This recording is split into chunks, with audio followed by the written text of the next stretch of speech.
السلام، جبت لكم اليوم باذنجان محشي في لو فور. نحكموا الباذنجان تاعنا نقطعوه بالطول، نديروا له الملح ونحطوه دو كوتي. نحكموا لو بلون دو بولي نحطوه يطيب في الماء والملح وفي الكحل.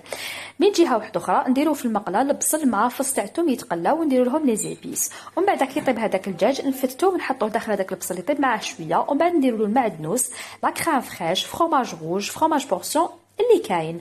ومن بعد نحكموا الباذنجان هذاك نغسلوه من الملح هذاك، ومن بعد نحطوه يتقلى ولا يتشوى كل واحد كيفاش يحبوا. ومن بعد نفرسيو هذاك الباذنجان ونروليوه، نحطوه في لو بلا تاع لو فور، نحطو قبل لاصوص طوماط ومن بعد الباذنجان ومن بعد لاصوص طوماط، ومن بعد نديرو له فرomاج غابي ولا بيشاميل. بزاف بنينه. عافيه طول الصون.